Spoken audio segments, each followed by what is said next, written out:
नमस्कार, आप देख रहे हैं बात देवभूमि की। मैं हूं आपके साथ सचिन चौहान। आगामी महाराष्ट्र चुनाव को लेकर सियासी घमासान मचा हुआ है, जिसको लेकर पक्ष विपक्ष के सभी स्टार प्रचारकों के दौरे भी लगातार जारी हैं और इसी के चलते मुख्यमंत्री पुष्कर सिंह धामी ने महाराष्ट्र के रण में चुनावी हुंकार भरी है। मुंबई की ठाणे विधानसभा सीट पर सीएम धामी ने बीजेपी के पक्ष में वोट की अपील की, साथ ही जनसभा को संबोधित भी किया। भाई बहना, जैसा आप सबको पता है 20 तारीख को यहां मतदान होना है महाराष्ट्र विधानसभा के लिए, और मैं आज आपके समक्ष इसीलिए आया हूं ताकि आपको आपके एक वोट की ताकत का एहसास करा सकूं कि आपका एक वोट कितना महत्वपूर्ण हो सकता है, उसकी कितनी ताकत है और वो क्या क्या परिवर्तन कर सकता है। ये आपका वोट केवल ठाणे जिले का ही नहीं बल्कि पूरे महाराष्ट्र की दिशा और दशा तय करने वाला होगा। यहाँ के अंदर कौन सी सरकार आने वाली है ये तय करने वाला होगा। आपका एक वोट सुनिश्चित करेगा कि महाराष्ट्र में विकास का नारा बुलंद होगा, विकास तेज गति से आगे बढ़ेगा, यहाँ सुशासन होगा, यहाँ मोदी जी के नेतृत्व में चलने वाली महायुति की सरकार होगी, या फिर परिवारवाद या तुष्टीकरण की राजनीति हावी होगी। भाइयों बहनों, आज आपके एक वोट की शक्ति से हमारे प्रधानमंत्री आदरणीय मोदी जी ने पिछले 10 वर्षों में देश की दशा और दिशा बदलने का काम किया है। आज भारत दुनिया का सिरमौर भारत बन चुका है। आज भारत दुनिया का दिशा देने वाला भारत बन चुका है। पहले हमारे देश की अर्थव्यवस्था 11वें नंबर की अर्थव्यवस्था होती थी और आज हम उन अंग्रेजों को पछाड़कर हम आज 5वें नंबर की अर्थव्यवस्था बन गए हैं दुनिया की, जिन्होंने सैकड़ों वर्षों तक हमारे ऊपर शासन किया था। कोई जिहाद यहाँ नहीं चलेगा। यहाँ सब लोग एकजुट होकर मतदान करेंगे, विकास के लिए वोट देंगे। हमारे प्रधानमंत्री नरेंद्र मोदी जी का जो सबका साथ, सबका विकास, सबका विश्वास और सबका प्रयास का मंत्र है, उस मंत्र को जो हमारे यहाँ राष्ट्रवादी लोग हैं, जो देश को आगे बढ़ाने वाले लोग हैं, देश की संस्कृति पर विश्वास करने वाले लोग हैं, वो सब एकजुट होकर यहाँ की संस्कृति को आगे बढ़ाने के लिए मीरा भाईंदर के जो हमारे कैंडिडेट हैं श्री नरेंद्र मेहता जी को भारी मतों से जिताएंगे। और पिछली बार भी जितने भी पदों पर इन्होंने काम किया है, बहुत अच्छा काम किया है, बहुत विकासशील रहे हैं, बहुत परिश्रमी रहे हैं, आगे भी काम करेंगे। और ये भगवान राम के भी उपासक हैं, भगवान राम को भी मानने वाले हैं और अभी भगवान राम का मंदिर भी बन गया है। इस बार की दिवाली भी भगवान राम ने वहाँ मनाई है। तो अभी हम लोगों ने दिवाली मनाई है, एक दिवाली 23 तारीख को, जिस दिन इनका विजयश्री का रिजल्ट निकलेगा उस दिन फिर मनाएंगे मीरा भाईंदर के लोग और महाराष्ट्र के लोग। मैं इनको बहुत शुभकामनाएं देता हूँ। देखिए, यहाँ पर लोगों का बहुत समर्थन हमारे प्रधानमंत्री मोदी जी के नेतृत्व में जो यहाँ महायुति का गठबंधन है उसको मिल रहा है। और मैं अनेक स्थानों पर देख रहा हूँ, हर वर्ग, हर समुदाय, हर समाज आगे आकर यहाँ पर डबल इंजन की सरकार बनाएगा और भारी बहुमत से इस बार ऐतिहासिक जीत होगी। यहाँ सत्ताधारी कह रहे हैं कि वोट जिहाद हम नहीं करते, भारतीय जनता पार्टी वोट जिहाद करती है। पुणे में एक विशेष इलाका है जहाँ से भारतीय जनता पार्टी, ये जिहाद उन्हीं के द्वारा लाया हुआ शब्द है। हम तो सबका साथ, सबका विकास, सबके विश्वास की बात करते हैं। चलिए आगे बढ़ते हैं। केदारनाथ उपचुनाव में राजनीतिक पार्टियों के ताबड़तोड़ दौरे इस वक्त जारी हैं। केदारनाथ चुनाव के दंगल के बीच एक बार फिर से कांग्रेस ने केदारनाथ में आई आपदा को लेकर जनता के बीच में जाने का यह काम शुरू कर दिया है, जिसको लेकर बीजेपी के प्रदेश प्रभारी दुष्यंत कुमार गौतम ने कहा कि कांग्रेस का इतिहास रहा है कि वो आपदा में भी अवसर तलाशने का काम करती है। उन्होंने कहा कि जिस समय केदारनाथ धाम में आपदा आई थी, उस समय सूबे के मुख्यमंत्री पहले ऐसे आदमी थे जो आपदा का जायजा लेने के लिए केदारनाथ पहुंचे थे। उन्होंने यह भी कहा कि केदारनाथ धाम में पुनर्निर्माण का काम बहुत तेजी के साथ चल रहा है और प्रधानमंत्री नरेंद्र मोदी का केदारनाथ धाम से विशेष लगाव भी है। वो पूरे जीत के दावे कर रहे हैं, उनके दावे को किस रूप से देखते हैं? ठीक है, आपदा की अगर वो बात करें, कांग्रेसी लोग बात करें तो बड़ा दुर्भाग्यपूर्ण लगता है। आपदा उनके समय पे जो आपदा थी, उन्होंने किस प्रकार से काम किया वहां की जनता भूली नहीं है। और लगातार प्रधानमंत्री के आवागमन के बाद केदारनाथ के अंदर जिस प्रकार से विकास हुआ है, वहां की जनता उसको स्वीकार करती है। लेकिन कांग्रेस को आदत बन गई है, पहले भी कह रहे थे एक बार बीजेपी, एक बार कांग्रेस, एक बार बीजेपी, लेकिन जनता ने कहा नहीं बीजेपी अच्छी है, बीजेपी भी वोट लगाने। आज भी वही सोचकर बैठे हुए हैं वो कि हम तो बैठे बैठाए जीत जाएंगे। लेकिन राजनीतिक क्षेत्र में सेवा परमो धर्म है, सेवा ही वाले लोग जीते हैं और देवभूमि है ये। और उन लोगों को नहीं चुनकर भेजने वाले हैं जिन्होंने कहा हम पैदा ही नहीं हुए, जिन्होंने कहा सनातन को कुचल देंगे। ऐसे लोगों को झूठ की राजनीति कर रहे हैं, उनको वहां की जनता नकार। फिलहाल यहां रुकेंगे, एक छोटे से ब्रेक के लिए लौटेंगे कुछ और खबरों के साथ।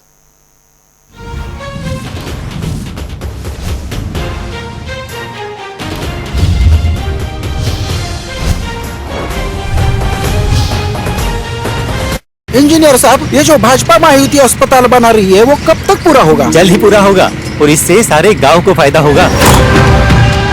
आता चलना नहीं, आता चलना नहीं। ये आ गए चलना नहीं वाले। अरे तुम तो महाराष्ट्र में कुछ भी नहीं चलने दोगे। भाजपा महायुति की वजह से होने वाली प्रगति देखी नहीं जाती। अब तुम्हारा नहीं चलेगा।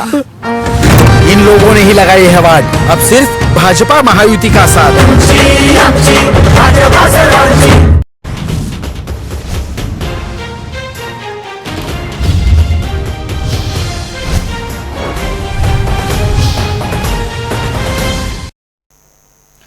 चलिए खबरों में आगे बढ़ते हैं। केदारनाथ विधानसभा में उपचुनाव को लेकर जैसे जैसे वोटिंग की जो डेट है नजदीक आ रही है, वैसे ही बहुत तेजी के साथ अब बयानबाजियां भी हो रही हैं, जिसको लेकर बीजेपी के प्रदेश मीडिया प्रभारी ने कांग्रेस संगठन के साथ साथ कांग्रेस के वरिष्ठ नेताओं की कार्यशैली पर भी सवाल खड़े कर दिए हैं। मनवीर सिंह चौहान ने कहा कि जिस तरह से बीजेपी में संगठन पूरी तरह से चुनाव में काम में जुटा हुआ है, मंत्री और संगठन से जुड़े पदाधिकारी सभी आशा नौटियाल के लिए काम कर रहे हैं, तो दूसरी तरफ कांग्रेस की अगर बात की जाए तो कांग्रेस का संगठन यहां पर कहीं दूर दूर तक नजर नहीं आ रहा है। देखिए, सबसे पहले तो हम भारतीय जनता पार्टी में चाहे कोई मंत्री हो चाहे बड़ा पदाधिकारी हो, सभी कार्यकर्ता के नाते जो है काम करते हैं। और हम कांग्रेस की बात करें तो कांग्रेस के पास भी 20 विधायक हैं, उनके प्रदेश के कई नेतागण हैं, उनको भी किसी ने मना नहीं किया चुनाव प्रचार के लिए। लेकिन स्पष्ट बात ये जो सबके सामने आ चुकी है कि जब तक उनके जो कांग्रेस के प्रदेश अध्यक्ष हैं, उनके जो कैंडिडेट जिनको वो लड़ाना चाहते थे, उनको टिकट नहीं मिल पाया और जिसको टिकट दिया था उनका मनपसंद नहीं था, इसलिए मनपसंद का प्रत्याशी घोषित न होने के कारण कांग्रेस में बुरी तरह से धड़ेबाजी आगे सामने आ रही है। और कांग्रेस के प्रत्याशी के प्रचार के लिए सिर्फ और सिर्फ उनके 2 आदमी सामने दिखाई दे रहे हैं, गणेश गोदियाल जी और एक हरीश रावत जी। गणेश गोदियाल जी अपने आगे के चुनाव की तैयारी की लिहाज से लगातार सक्रिय दिखाई दे रहे हैं और आदरणीय हरीश रावत जी के चेले हैं। तो लेकिन केदारनाथ की जनता ने कांग्रेस को बुरी तरह से सबक सिखाने का मन बना लिया है। और वहीं बीजेपी के प्रदेश अध्यक्ष महेंद्र भट्ट लगातार केदारनाथ विधानसभा के उपचुनाव में अपने प्रत्याशी यानी कि आशा नौटियाल के लिए प्रचार प्रसार कर रहे हैं और इसी के चलते प्रदेश अध्यक्ष लगातार गांव-गांव में जाकर आम जनता से वोट की अपील कर रहे हैं। वहीं चुनाव प्रचार प्रसार को लेकर महेंद्र भट्ट ने बताया कि हर तरफ बीजेपी की प्रत्याशी को लेकर लोगों में उत्साह है और हमें पूरी उम्मीद है कि हमारे प्रत्याशी बहुत अच्छे मतों से जीतने जा रही है। देखिए, केदारनाथ विधानसभा उत्तराखंड की ऐसी विधानसभा बनने जा रही है भारतीय जनता पार्टी की, जो सर्वाधिक मतों से जीतने वाली है। और जिस प्रकार मातृ शक्ति का जो ज्वार आशा जी के साथ दिखाई दे रहा है, जिस प्रकार का समर्थन दिखाई दे रहा है मुख्यमंत्री की 3 सभाओं से, इसका जवाब भी कांग्रेस के लोगों को मिल चुका है। मैं कह सकता हूँ कि हमारा कार्यकर्ता बूथ स्तर पर जिस लगन के साथ लगा हुआ है और यहाँ की जनता ने तय किया है कि हम विकास के लिए मतदान करने वाले हैं। सरकार केंद्र में भाजपा की, राज्य में भाजपा की, इसलिए विधायक भी भाजपा का बनेगा। ये एक प्रकार का लहर का माहौल इस बार केदारनाथ में देख रहा हूं और मैं कह सकता हूं केदारनाथ विधानसभा अच्छे मतों से जीतने वाली विधानसभा बनने वाली। चलिए आगे बढ़ते हैं। उत्तराखंड की केदारनाथ सीट पर चुनाव प्रचार प्रसार का जो दौर है वो अपने फाइनल राउंड में है। राजनीतिक पार्टियों का जनता के बीच में जाना लगातार जारी है। सत्तारूढ़ बीजेपी और विपक्षी दल कांग्रेस अपनी अपनी जीत का ये दोनों पार्टियां जो हैं दावा कर रही हैं। और वहीं चुनाव प्रचार प्रसार से लौटे प्रदेश प्रभारी दुष्यंत कुमार गौतम ने बीजेपी की प्रदेश कार्यालय में मीडिया से बातचीत भी की है। उन्होंने कहा कि केदारनाथ उपचुनाव में भारतीय जनता पार्टी की प्रचंड बहुमत से जीत होने वाली है। केदारनाथ की जनता ने बीजेपी के पक्ष में वोट करने का मन बना लिया है और जो सपना दिवंगत विधायक शैला रानी रावत ने केदारनाथ के लिए देखा था, उन सपनों को बीजेपी प्रत्याशी आशा नौटियाल पूरा करने का काम भी करेंगे। देखिए, मैं भी पहले भी नॉमिनेशन में भी गया था, आज भी होकर आया हूँ। वहाँ पर वातावरण जो बन रहा है, केदारनाथ की जनता ने मन बना लिया है कि आशा नौटियाल जैसा नेतृत्व जो पहले भी 2 बार विधायक रहे हैं, जो पारदर्शिता से उन्होंने वहाँ की सेवा की है, उस पर मोहर लगाने वाले हैं।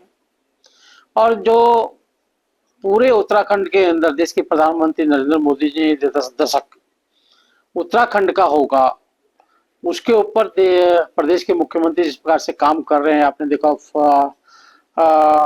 ऑल वेदर रोड हो गई, कनेक्टिविटी हो गई, ट्रेनों का आवाजाही हो गया, नई बसों का आवागमन, रोडों का निर्माण हो गया, ऐसी अनेकों अनेक चीजें, महिलाओं का सम्मान वाली बात है। और सबसे बड़ी बात है कि आज उत्तराखंड के अंदर 1 डिस्ट्रिक्ट 1 प्रोडक्ट को जो ग्लोबलाइजेशन किया गया है G20 के माध्यम से, और आज जैसा उत्तराखंड की कल्पना उत्तराखंड के निर्माताओं ने, क्रांतिकारियों ने की थी, आज उत्तराखंड उस ओर बढ़ रहा है। इसलिए उत्तराखंड की जनता ने दूसरी बार उस पर मोहर भी लगाने का काम किया है। और आज मुझे लगता है कि केदारनाथ के अंदर इस बाई इलेक्शन के अंदर शीला रानी के सपनों को साकार करना और प्रधानमंत्री की सोच और विचार है उसको क्रियान्वयन के लिए वहाँ पे जो विधायक आशा रानी नौटियाल के रूप में वह भारी बहुमत से जीतने वाली है। और उत्तरकाशी में टुंडा चौकी के नवनियुक्त प्रभारी ने ग्राम चौकीदारों के साथ गोष्ठी का आयोजन किया, जहां पर सभी गांव को साइबर अपराध, महिला अपराध, नशे के दुष्प्रभाव इत्यादि की जानकारी ये देते हुए क्षेत्र में मादक पदार्थों की तस्करी से रोकथाम और भारी व्यक्तियों की जानकारी, साथ ही पुलिस के वेरिफिकेशन संबंध में जरूरी दिशा निर्देश दिए गए हैं। और इस दौरान प्रभावी समन्वय और सूचनाओं के आदान प्रदान करने संबंधित कार्यों के लिए सतर्क रहने की बात भी कही गई है। और वही राजधानी देहरादून में पिछले कुछ दिनों से लगातार सड़क दुर्घटनाओं के मामले सामने आ रहे हैं, जिसको लेकर जिलाधिकारी समीन बंसल ने सड़क सुरक्षा समिति की बाकायदा मीटिंग कर अधिकारियों को तमाम व्यवस्थाओं को सुधारने के कड़े निर्देश दिए हैं। साथ ही इस दौरान कुछ महत्वपूर्ण बिंदुओं पर विस्तार से चर्चा भी हुई है। वहीं सड़क हादसों को लेकर जिलाधिकारी ने आम जनता से भी अपील की है। उन्होंने कहा कि यातायात नियमों का पालन होना चाहिए। इसमें मुख्य एजेंसीज जो सड़क सुरक्षा को लेकर रिस्पॉन्सिबल हैं वो एडमिनिस्ट्रेशन, पुलिस, आरटीओज और हमारे पीडब्ल्यूडी। सो इसमें कुछ 4-5 महत्वपूर्ण विषय जो डिस्कस हुए हैं और वो टाइम बाउंड भी करे गए हैं। पहला है कि वल्नरेबल स्ट्रेचेस पे, चौंक्स, चौराहों पे और जो हमारे जंक्शंस हैं वहाँ पे स्पीड ब्रेकर्स ऐसे कि वहाँ पे vehicles are force to reduce speed. Rumble strip से कई बार हमने देखा है कि वो इफेक्ट नहीं आ पाता, तो हमने जो हमारे ट्रेडिशनल स्पीड ब्रेकर्स रहे हैं बिटुमिन के, WBM के, तो वो लगाने के लिए निर्देशित किया है विथ प्रॉपर मार्किंग। सो ये हमारे कुछ स्ट्रेचेस SSP साहब ने और RTO ने चिन्हित किए हैं और वो लिस्ट प्रोवाइड कर दी गई है PWD को, और मनी जो है उसके लिए हम अपने सोर्सेज से देंगे। तो ये स्पीड ब्रेकर्स उम्मीद है कि हमारे अगले माह तक वल्नरेबल सिटीज में लग जाएंगे। यमुनोत्री धाम के लिए रोपवे परियोजना का स्थल का निर्माण का कार्य इस वक्त जोरों शोरों पर चल रहा है। Yamunotri sky car private limited की ओर से रोपवे के लिए खरसाली में प्रस्तावित लोअर टर्मिनल पर भूमि पूजन के साथ निर्माण कार्य को शुरू कर दिया गया। आपको यह भी बता दें कि राज्य सरकार की ओर से यमुनोत्री धाम के लिए रोपवे के निर्माण का जो जिम्मा है वो पब्लिक प्राइवेट पार्टनरशिप मोड पर एक निजी company Yamunotri sky car private limited को सौंपा गया है। चलिए आगे बढ़ते हैं। उत्तराखंड में लगातार हो रहे सड़क हादसों को देखते हुए उत्तरकाशी पुलिस भी अब एक्शन मोड में नजर आ गई है और पुलिस अधीक्षक के दिशा निर्देश में यातायात पुलिस ने उप निरीक्षक के नेतृत्व में उत्तरकाशी जिला मुख्यालय के आसपास एल्कोमीटर के साथ साथ सघन वाहन चेकिंग अभियान भी चलाना शुरू कर दिया है। साथ ही ड्रिंक एंड ड्राइव, ओवरलोडेड और साथ ही अन्य यातायात नियमों का उल्लंघन करने वालों के खिलाफ MV एक्ट के अंतर्गत यह बड़ी कार्रवाई की गई है। और इसी के चलते चेकिंग अभियान के दौरान यातायात पुलिस ने 11 लोगों के खिलाफ MV एक्ट में बड़ी कार्रवाई भी की है। फिलहाल यहां रुकेंगे एक और छोटे से ब्रेक के लिए, लौटेंगे कुछ और खबरों के साथ।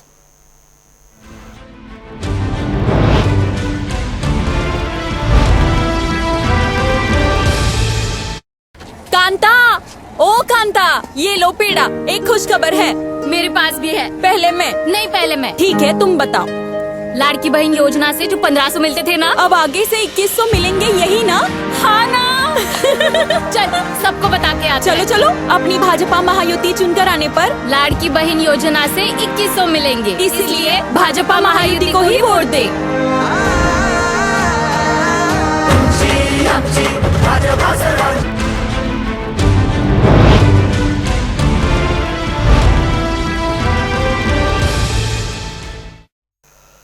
तो चलिए अब बात होगी 2 मिनट में 10 बड़ी खबरों की। विकासनगर में तेज रफ्तार कार बैरिकेटिंग से जा टकराई, कार ड्राइवर गंभीर रूप से घायल, मौके पर पहुंची है पुलिस, जांच पड़ताल जारी है। हरिद्वार में छाया घना कोहरा, वाहनों की गति हुई है धीमी, यातायात पुलिस ने सावधानी बरतने की अपील की है। हरिद्वार में अंतर्राज्यीय वाहन चोर गिरोह के सदस्य गिरफ्तार, पुलिस ने 12 मोटरसाइकिल भी बरामद की। हरिद्वार में हाथियों की दस्तक से लोगों में दहशत का माहौल है, वन विभाग की कार्यशैली पर उठ रहे सवाल, वीडियो सोशल मीडिया पर वायरल। देहरादून में पुलिस ने युवाओं से मदद की अपील भी की है, दर्दनाक सड़क हादसे के बाद पुलिस प्रशासन पूरी तरह से अलर्ट। रुड़की में पुलिस ने अंतर्राज्यीय वाहन चोर गिरोह का पर्दाफाश कर दिया, एप्पल गैंग के 2 शातिर वाहन चोरों को गिरफ्तार किया, बिना नंबर मोटरसाइकिल भी बरामद। ऋषिकेश में नाबालिग से छेड़छाड़ का आरोपी गिरफ्तार, मेले में युवती से की थी छेड़छाड़। देहरादून में अंतर्राष्ट्रीय ड्रग तस्कर गिरफ्तार, नार्कोटिक्स फोर्स ने कड़ी निगरानी करते हुए आवश्यक दिशा निर्देश भी दिए, लाखों रुपए की स्मैक भी बरामद की गई। देहरादून में आशा रोडी पर ट्रक की कई वाहनों से टक्कर हो गई है, एक की मौत की खबर, 2 लोग घायल, घायलों का अस्पताल में इलाज जारी है। देहरादून में दर्दनाक सड़क हादसे का मामला, आरटीओ प्रबंधन अधिकारी ने हादसे को लेकर जताई चिंता, रात्रि चेकिंग के निर्देश दिए गए। तो फिलहाल इस बुलेटिन में मेरे साथ इतना ही, लेकिन तमाम खबरों के लिए आप बने रहिए जनता टीवी के साथ। नमस्कार।